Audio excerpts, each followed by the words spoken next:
자, 51번 문제가 연구 윤리에 관한 설명인데요. 옳지 않은 것은 입니다. 논문을 많이 쓰셔 보셨죠? 박사학위 논문을 거의 다 써 보셨을 건데, 자, 이러한 것들 한번 생각하면서 보실 필요가 있습니다. 그리고 심화학습 내용을 보도록 하겠습니다.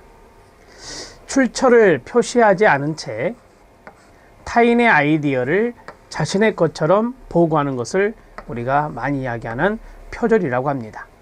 맞습니다. 출처를 표시하지 않으면 이게 바로 표절이 되는 겁니다. 타인의 아이디어를 자신의 것처럼 보고했으니, 자, 기만이 있습니다.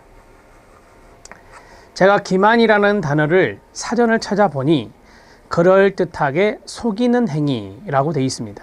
이것을 우리가 기만이다 이렇게 말하는데요. 참여자들에게 연구 참여자가 되겠죠. 연구 절차나 목적을 설명하지 않거나, 첫 번째, 그 다음에 잘못된 정보를 제공하는 것입니다. 자, 연구 절차나 목적을 설명해야 되는데 하지 않았다. 기만입니다. 그리고 정보 제공을 했는데 잘못된 정보를 제공하는 경우가 있어요. 이러한 경우도 기만 행위에 들어갈 수 있습니다.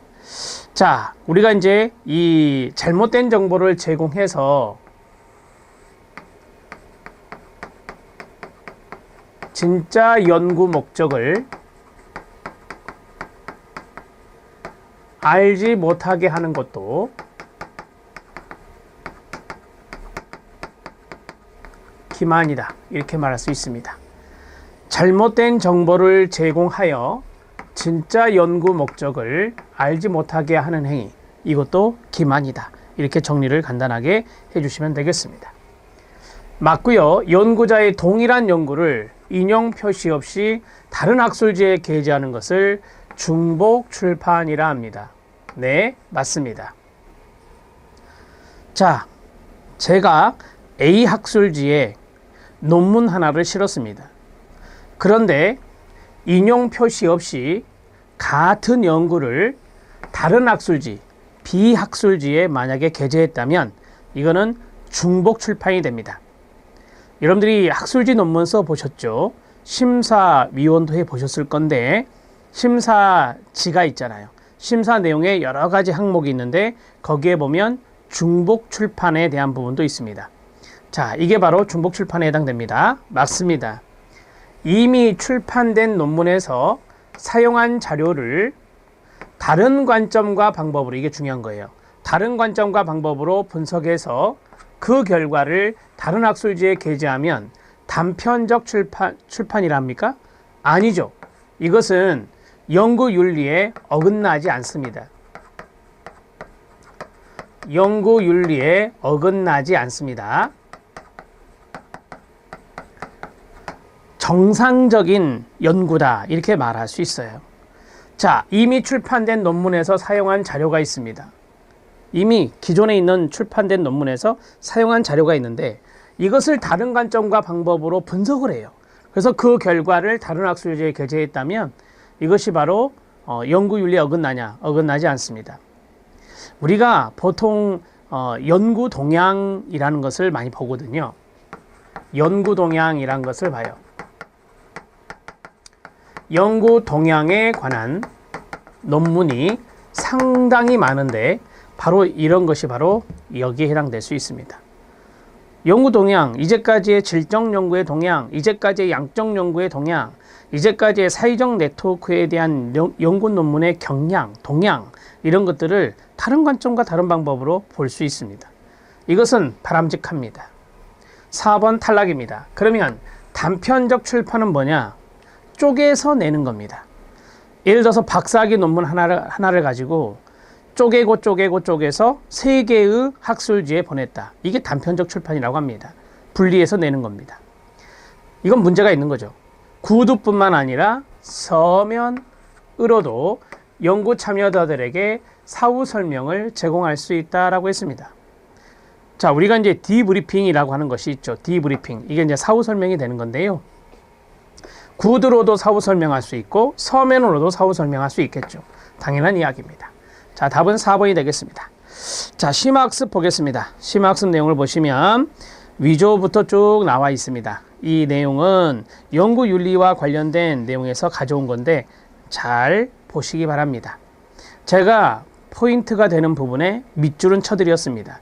거기에 형광펜 치시면 됩니다. 위조입니다. 존재하지 않는 자료나 연구 결과를 허위로 만들어냈을 때 위조라고 합니다. 허위로 만들어내고 이를 기록하거나 보고하는 행위입니다. 변조입니다. 변조는 임의적으로 조작을 하거나 결과를 왜곡하는 것을 변조라고 합니다. 연구자료, 장비 또는 과정 등을 임의로 조작하거나 자의적이란 말로 해도 돼요. 자의적으로 조작을 하거나 자료나 연구 결과를 임의로 변형하거나 변형의 동그라미 삭제하여 연구 내용 또는 결과를 왜곡하는 행위가 변조입니다. 표절입니다. 여기 나온 대로죠. 타인의 아이디어, 연구 내용, 연구 결과를 인용이나 출처를 표시하지 않고 자신의 것처럼 보고하는 건 표절입니다. 중복 출판, 다른 말로 이중 출판이라 합니다. 연구자의 동일한 연구를 인용 표시 없이 다른 학술지에 게재하면 문제가 되는 건데 이게 중복 출판입니다. 다만 그게 바로 여기 있네요. 4번에 있죠. 이미 출판된 논문에서 사용한 자료를 다른 관점과 방법으로 분석해서 그 결과를 타 학술지에 게재하는 것은 정상적인 출판입니다. 단편적 출판입니다. 쪼개기 한다 그랬습니다. 한 편 또는 상대적으로 적은 편수의 논문으로 출판돼야 되는 연구 저작을 대표적으로 박사학위 논문을 제가 사례로 들었습니다. 불필요하게 여러 편의 단편으로 분리하여 투구하면 단편적 출판이 됩니다. 은폐, 위장입니다. 이거는 연구 목적을 말하지 않고 숨기는 행위를 은폐, 위장이라고 말을 합니다. 자, 여기서 보면 연구 절차나 목적을 설명하지 않았다. 숨기려는 목적은 없는 거죠. 자, 이것은 이제 기만이라고 하는 것이고요. 그 다음에 잘못된 정보를 제공해서 진짜 연구 목적을 알지 못하게 하는 것도 기만이다. 이렇게 말씀드렸습니다. 기만과 위장을 구분하시기 바랍니다. 7번이 기만입니다. 기만은 연구 참여자들에게 잘못된 정보를 제공하여 진짜 연구 목적을 알지 못하도록 하는 행위, 이게 바로 기만이라고 말할 수 있겠습니다. 자, 조사 방해입니다. 조사 방해는 본인의 부정행위 의혹 제보자에게 위해를 가하는 경우입니다. 자, 예를 들어서 어떤 사람이 연구 논문을 썼는데 그것에 대한 부정행위가 있다. 의혹을 제기했습니다.